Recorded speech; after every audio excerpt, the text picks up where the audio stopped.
السلام علیکم ورحمۃ اللہ وبرکاتہ۔ میرے محترم بزرگوں، عزیز ساتھیوں،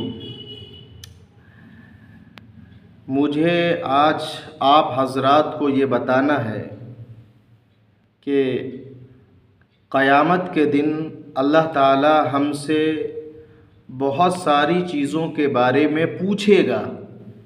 اس میں سے سب سے اہم چیز یہ ہے کہ آپ نے اپنی اولاد کو کس حال پر چھوڑ کر گئے، یہ اللہ تعالیٰ پوچھے گا۔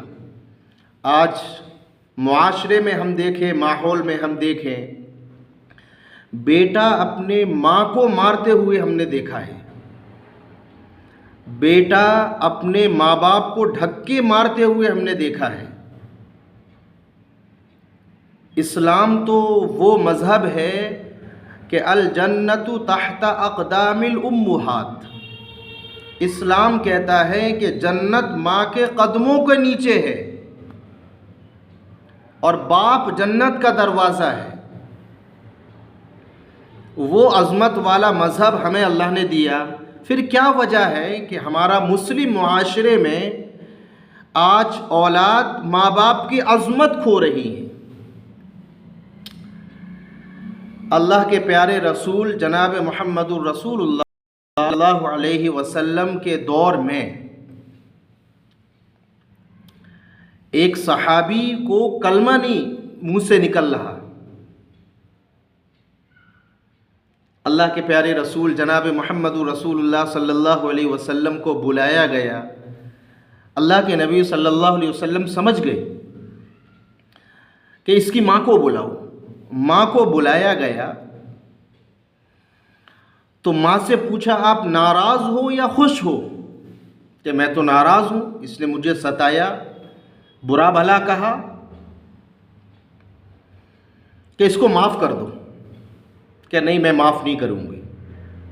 اللہ کے پیارے رسول جناب محمد الرسول اللہ صلی اللہ علیہ وسلم سمجھ گئے ماں سے بڑی رحمت والی تو کوئی چیز دنیا میں ہے ہی نہیں۔ نبی علیہ السلام نے فرمایا کہ اس کو لے جاؤ اور آگ میں جلا دو۔ ماں کے سامنے کہا، ماں کو رحم آ گیا، نہیں نہیں میرے بچے کو مت جلاؤ، میں معاف کرتی ہوں۔ ماں نے معاف کیا اور ادھر کلمہ پڑھا اور وہ جنتی بن گئے۔ تو ادھر ماں کا مقام بتایا اسلام نے۔ تو آج کل جو معاشرہ اور ماحول چل رہا ہے، ہم دیکھ رہے ہیں، ادھر قرآن تو یہ کہہ رہا ہے وَلَا تَقُلْ لَهُمَا اُفٍّ، کہ ماں اور باپ کو جھڑک کر بھی بات نہیں کرنا۔ جیسے ماں نے کہا کہ بیٹا ادھر آؤ، آ رہا ہوں ابھی، یعنی یہ پیار سے، جی آیا، بالکل ابھی آیا۔ وہ اسلام کہتا ہے کہ نماز اگر پڑھ رہا ہے کوئی، ماں یا باپ نے آواز دی اور ایسا لگ رہا ہے کہ ماں باپ کچھ پریشان ہیں، ضرورت مند ہیں، حالت میں ہیں، تو اسلام کہتا ہے کہ نماز توڑ دو۔ تو وہ اسلام، وہ مذہب اتنی عظمت بتاتا ہے ماں باپ کی، تو آج معاشرہ اتنا تباہ کیوں ہو رہا ہے؟ اس کو کیسے ختم کیا جائے؟ پہلے اس کی ایک وجہ تو یہ ہے کہ پہلے دادی دادا کے پاس، یعنی ایک ساتھ گھر میں رہا کرتے تھے، تو ان کو عظمت ہوتی تھی، یہ میری دادی ہیں، یہ میری نانی ہیں۔ آج سب موبائل کا بھی دور ہے، اس کا بھی کچھ اثر ہے اولاد اور نئی نسل کی زندگی پر۔ تو اولاد کو کیسے سیدھے راستے پر لایا جائے، اصل مجھے یہ بتانا ہے، اور یہ ذمہ داری ماں باپ کی ہے۔ قرآن کہتا ہے کہ اللہ رب العزت نے فرمایا وَاعْلَمُوا أَنَّمَا أَمْوَالُكُمْ وَأَوْلَادُكُمْ فِتْنَةٌ، کہ یاد رکھو مال اور اولاد یہ آزمائش کی چیزیں ہیں۔ تو ایسی بات نہیں ہے، ماں باپ کو کوشش بھی کرنی ہے کہ میری اولاد نیک اور دیندار بنے، زندگی میں نہیں، میرے مرنے کے بعد بھی۔ یہ ہر ماں باپ کو فکر کرنی ہے کہ میرا بیٹا میری بیٹی میری زندگی میں دیندار بن جائے۔ جیسے چھوٹی سی بچی ہے، اس کو ہم چھوٹے چھوٹے کپڑے پہنا رہے ہیں اور یہ سمجھ رہے ابھی تو بچی ہے۔ بھائی کھیت میں جو بوؤ گے وہی تو نکلے گا، تو تربیت کب کرو گے؟ جب بچی بڑی ہو جائے گی، جب اس کی عادت میں آ جائے گا۔ ایسے ہی جو ہمارے بیٹے لڑکے ہیں ان کو بھی شروع سے ہمیں آداب سکھانے ہیں۔ تو گھر کا ماحول کیسے بنے، بہت سارے طریقے ہیں، اس میں سے ایک طریقہ میں بتا رہا ہوں، تھوڑی سی لمبی ہو جائے گی۔ دیکھو، گھر میں ایک تعلیم کا سلسلہ شروع کرو، اور یہ سب کے لیے ہے، کسی بھی مسلک سے وہ جڑا رہتے ہوئے یہ تعلیم کر سکتا ہے۔ ایک میرے ایک ساتھی ہیں، وہ بڑے پریشان کہ اولاد بڑی ہو گئی، تو ان کو بھی میں نے مشورہ دیا اور انہوں نے اس پر عمل کیا۔ چھوٹی سی بچی ہے ان کی، تو یہ آپ کر کے دیکھو۔ اب تعلیم کب کی جائے، کیسے کی جائے؟ دیکھو، جب دین کی باتیں ذہن میں پڑتی ہیں نا، تو آدمی آہستہ آہستہ بدلتا چلا جاتا ہے۔ کسی کو بھی آپ بدل نہیں سکتے، یہی ایک راستہ ہے، اس کے ذہن میں، اس کے دماغ میں دین کی باتیں پڑھنے لگے۔ ایک سب سے پہلے یہ ہے، تعلیم کا ایک وقت بنائیے اپنے گھر میں، اور یہ ضروری ہے، اور ڈیجیٹل نہ بنے ہم۔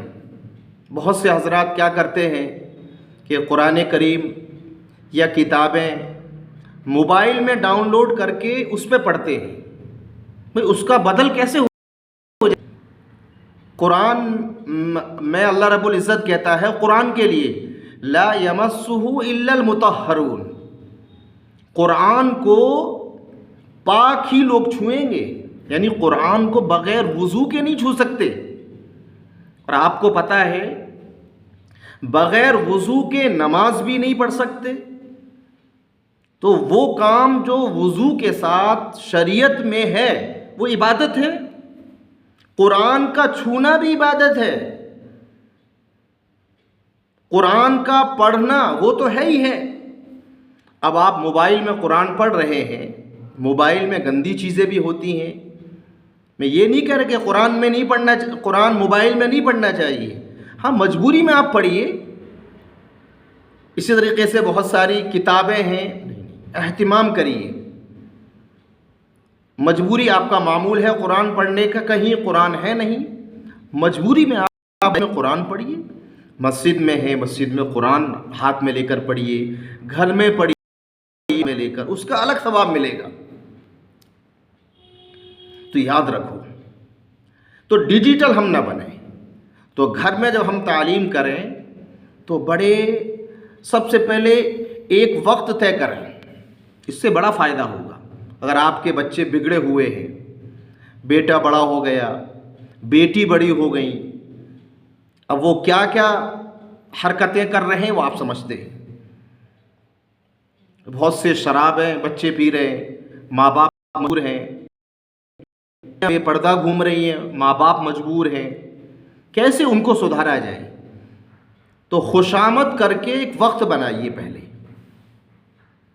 جب سب گھر میں موجود ہوں، عشاء کے بعد بنائے، سونے سے پہلے۔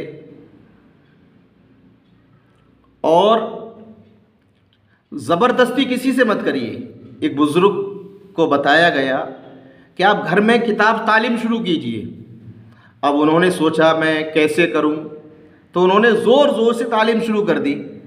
ان کی جو بہویں ہیں وہ برتن دھو رہی ہیں، کوئی کچھ کر رہا ہے، تو اللہ نے ان کے ذہن میں ڈالا، ان بیویوں کے، بیٹے کی بہوؤں کے، کہ ابا عشاء کے بعد پڑھ لیا کرو، ہم اس وقت خالی رہتے ہیں۔ تو ٹائم بھی سیٹ ہو گیا۔ تو یاد رکھو، ایک وقت بنائیے اور اس میں کون سی کتاب ہے؟ سب سے پہلے کوشش یہ کریں کہ ناغہ نہ ہو، روز ہم تعلیم کریں گھر میں. ہاں ہفتے میں ایک چھٹی رکھیے اگر مناسب ہو، چاہے وہ سنڈے کی رکھیں چاہے جمعے کی رکھیں، وہ آپ تجویز کر لیجئے، ایک چھٹی رکھیے.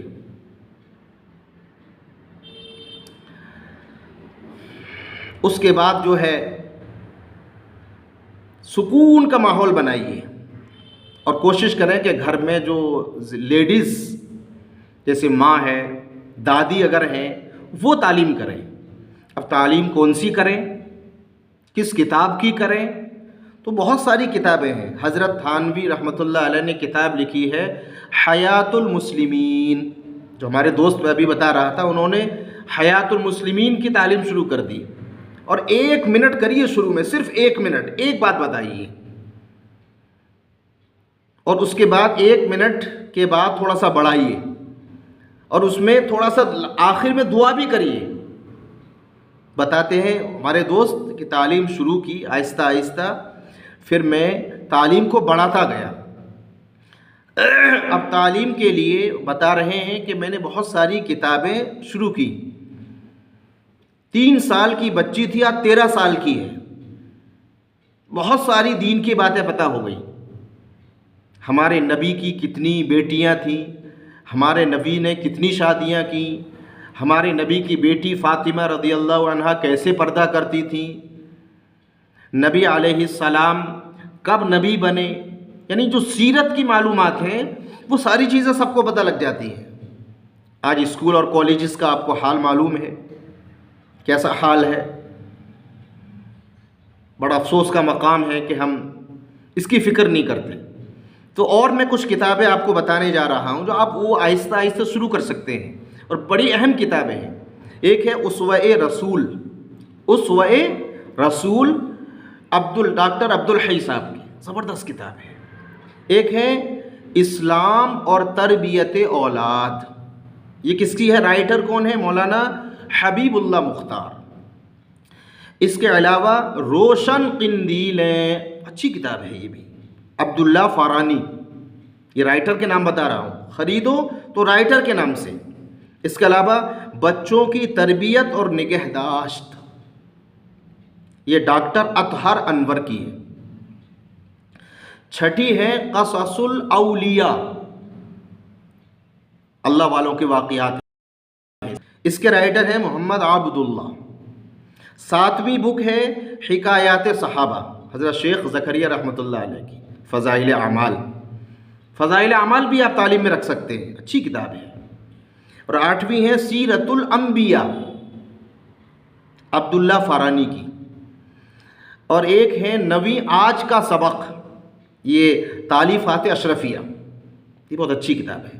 بہرحال یہ تھوڑا مضمون لمبا ہو گیا تو لیکن یہ ایک بہت بڑی فکر ہمیں کرنی ہے. جیسے قرآن کہتا ہے یہ نبیوں کی فکریں تھی، بھئی آخر نبیوں کی اولاد کو بگڑ سکتی ہے. قرآن کہتا ہے اذ حضر یعقوب الموت، پہلے پارے میں جب یعقوب علیہ السلام کے انتقال کا وقت آیا، اذ حضر یعقوب الموت اذ قال لبنیہ، اپنی اولاد کو بٹھا کر کہا ما تعبدون من بعدی، تم میرے بعد کس کی عبادت کرو گے. یہ نبی انتقال کر رہا ہے لیکن فکر اپنی اولاد کی ہے. یہ ہمارے لیے سبق ہے. ہم تو عام آدمی ہیں، وہ نبی کا گھرانہ، نبی کا ماحول. تو یہ آیت ہمارے لیے سبق ہے تمام امت مسلمہ اور مسلمانوں کے لیے کہ ہمیں اپنی اولاد کی فکر مرتے مرتے کرنی ہے. اور انسان جب دنیا سے چلا جاتا ہے سلسلہ سب ختم. کارخانے چلانے نہیں آئیں گے، اب ہم فیکٹریز چلانے نہیں آئیں گے، پیسے گننے نہیں آئیں گے اب، لیکن 3 چیزوں کا سلسلہ جاری رہے گا. صدقۃ جاریہ، جاری صدقہ، اور دوسرا او علم ينتفع لہ، کسی کو ہم نے علم سکھا دیا، کلمہ سکھایا، نماز سکھائی، قرآن سکھایا. اس لیے مدارس والے جتنے بھی علم دین سکھا رہے ہیں، یہ سب سے بہتر لوگ ہیں اس زمین پر جو حافظ اور عالم بنا رہے ہیں. یہ وہ تعلیم ہے جو آخرت میں جنت دلائے گی، اور جو دنیاوی تعلیم ہے یہ صرف دنیا دلائے گی. تیسری چیز جو مرنے کے بعد کام آئے گی، او ولد صالح یدعو لہ، جو اپنی اولاد کو نیک بنا کر جائے اور پھر اولاد دعائیں مانگے. بہرحال بتانا یہ ہے کہ اپنے گھر کو جنت بناؤ. بس یہ طے کر لیجئے کہ مجھے گھر میں تعلیم کرنی ہے، کچھ بھی ہو جائے اس کی پابندی بنائیے. گھر میں تعلیم کریے، جو کتابیں میں نے بتائی ہیں ان سب کو خرید لیجئے. حیات المسلمین، اسلام اور تربیت اولاد، اسوہ رسول، روشن قندیلیں، بچوں کی تربیت اور نگہداشت، قصص الاولیاء، حکایات صحابہ، سیرت الانبیاء، آج کا سبق یہ خرید لیجیے. امید ہے آپ سمجھے ہوں گے. اگر آپ کو یہ پسند آئے تو شیئر کر دیجیے. اللہ تعالی عمل کی توفیق عطا فرمائے.